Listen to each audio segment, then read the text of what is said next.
crazy person. I'm jumping off the caboose while the train is burning. I hope your brain is learning. I'm giving you information. What's going on, everybody? This is Tony from Strictly Better MTG, coming to you tonight with the Dragon Tempest combo. There's been a lot of speculation on this, and I've been trying to work on this for a while. Here's my take on it. We're going Teamer mid-range for this build. It's going to be 12 mana dorks. We've got 4 copies of Elvish Mystic, 4 copies of Rattleclaw Mystic, 4 copies of Sylvan Caryatid, 4 copies of Dragon Fodder, little extra creature insurance to make sure we've got enough targets for the Descent of the Dragons part of the combo. We've got 4 copies of Dragon Tempest, 4 copies of Descent of the Dragons. They're the combo pieces. We want to consistently get those in our hand. After that, we've got 4 copies of Negate, 4 copies of Anticipate, and 4 copies of Sarkhan Unbroken. I started off running Commune with the Gods and went with Anticipate because the big problem with Commune is you have to reveal cards and they go to your graveyard, and that ended up being a major problem for us. So instead, Anticipate. Just works a little better. We ended up running 4 copies of Negate because we have to be protected against sweepers, as well as late game burn in the aggro matchups, mostly mono red or red white, or even a Tarka for that matter. After that, we've got our land base coming in with 2 Mana Confluence, 3 Yavimaya Coast, 3 Shivan Reef, 3 Temple of Abandon, 3 Temple of Mystery, 4 Wooded Foothills, 3 Forest, and 3 Mountain. I didn't want to run 4 Mana Confluence because the life drain effect from that is a little too heavy, but we still need some lands that will produce a mana of any color we need in any given situation. So I ended up having to leave 2 of them in. So let's move on to the sideboard where things get really crazy because we've got a chaos board. And that's going to be 4 Thunderbreak Regent, 2 Icefall Regent, 2 Stormbreath Dragon, a lot of dragons if you can't tell in this deck. It's basically Teamer dragons almost, combo or no. Then we've got 4 copies of Savage Knuckleblade and 3 copies of Crater's Claws. So 4 copies of Savage Knuckleblade, just great 3 mana cost threat. We can play him fairly early, especially with all our mana dorks and whatnot. We can always do it efficiently. We can usually give him haste. Just really helps us out against mid-range and control matchups where we need to try and hit him really quick and really hard. On top of that, we've got the Thunderbreak Regent, which is going to protect all the dragons we end up having, either from Sarkhan or Descent, either way. On top of that, we get Icefall Regent, which will keep those Siege Rhinos tapped down and those Ojutais. And then Stormbreath, which will block Siege Rhino and Ojutai all day long. Again, 2 of the bigger threats. We can usually deal with aggro okay. Usually have a really good game against other mid-range decks because we're trying to meet them on that sort of 3 to 5 turn base. And still a really good game against control just because of those 4 copies of Negate. Since we have those 4 copies, we can protect the things that we want to protect and make sure those spells get through, like Descent of the Dragons in Game 1, or Sarkhan Unbroken, Game 1, Game 2, anytime, along with any of our other things. After that, those 3 copies of Crater's Claw. It's never a problem for us to meet the Ferocious requirement for that 2 damage base, so I figured why not. If we're gonna need those burn spells sooner or later to help us close out the game against mid-range, control, even other aggro decks, it just helps phenomenally. It is an invaluable spell to help us out and help close the game, sort of. So let's go ahead and throw our ratings up there. We've got a fairly high power rating, mostly because of the cards on the board. Main board, all the power cards we have are really just Sarkhan Unbroken. Everything else is fairly low power. Speed, we've got a 6. That may seem a little low because we've got 12 mana dorks, plus Sarkhan Unbroken helps with a little bit of mana ramp from his +1 ability, but against mid-range and control, we still end up we still end up playing rather slowly against them because we're trying to establish a little bit of a board presence and then have the combo fire off in game 1 or game 2/3. We're boarding out most of the combo pieces and just having threat after threat after threat thrown at them. So speed is relatively low considering those 12 mana dorks. And the synergy, I'm giving us a 6 because while the deck doesn't seem very synergistic at first glance, Sarkhan Unbroken has so much synergy with Dragon Tempest, as well as having 8 more dragons in the board that we're going to bring in.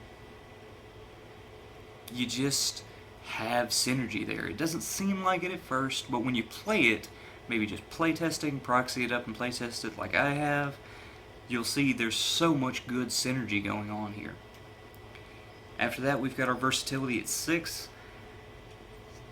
Not the most versatile deck, mostly because it doesn't take on everything very well game 1. We can still pull off wins just fine on game 1 if they don't see the combo coming. But it does have problems with that.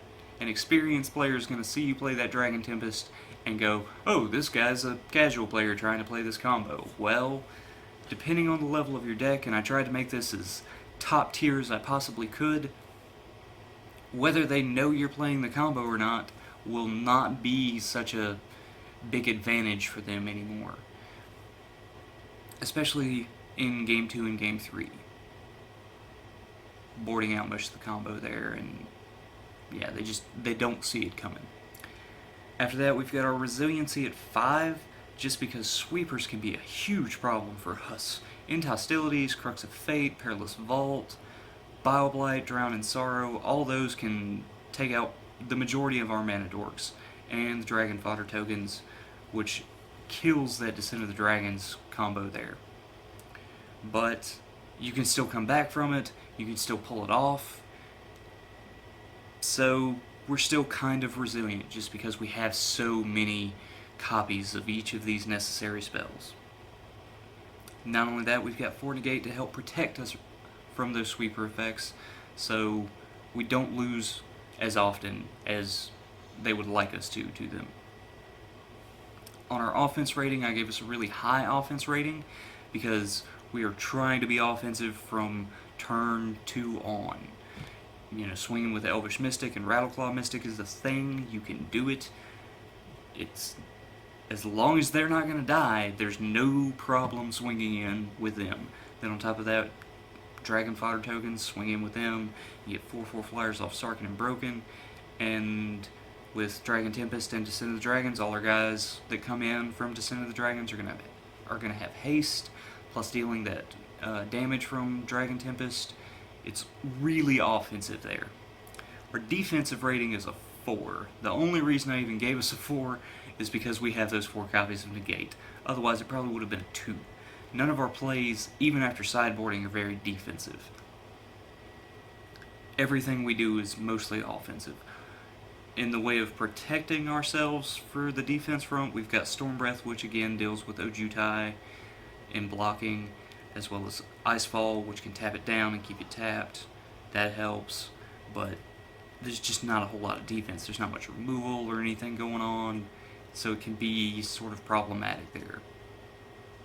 Mostly against aggro matchups, which against aggro matchups, Dragon Fodder becomes invaluable because you've got 1/1 tokens to chump block their Goblin Rival Masters and their, what's the thing I'm thinking of? Monastery Mentor and Seeker of the Way. That's the one. That was the big one. That's one of the most common things for these aggro builds nowadays. After that, we get our game 1 rating at 6. I gave it a 6 because it's fairly strong game 1. You can keep the combo maybe in your hand and just try and play out into it all at once, very slowly, or if you're lucky you can play it out very quickly, which is what we're trying to do, and they just don't have enough time to react and deal with it. And you can usually handle most of your matchups fairly well. Aggro is possibly the biggest one just because we don't have removal, but we have plenty of chump blockers and things like that to help us survive and make it through. and we can pull it off. Post-board, I gave us a 7, because Game 2 and Game 3, we are wide open. We're an aggressive mid-range build then, and we're just throwing threats on threats on threats on threats on threats. We just can't stop playing them, and they will never... They usually haven't been able to deal with all the threats that we can throw at them. Between Sarkhan Unbroken and Savage Knuckleblade and the Thunderbreaks, we just can overrun them. As for our consistency at 8, the deck has always been consistent. Post-board, Game 1, doesn't matter. You're always doing exactly what the deck is meant to do, which is throw up mana dorks and play offensive spells, either in the form of the combo or post-board throwing out big dragons and swinging over.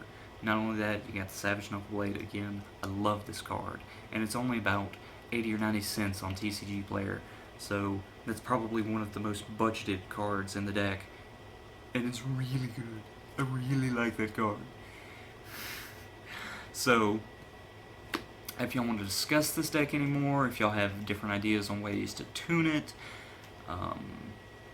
anything else y'all want to discuss, maybe different board situations there, or y'all just want to talk about how you board for different matchups and whatnot, please feel free to let me know. Again, this isn't the most budget deck. You could probably find a way to build this deck budgetedly, but it will not be as consistent or as effective based on the test results I've seen and gotten from it.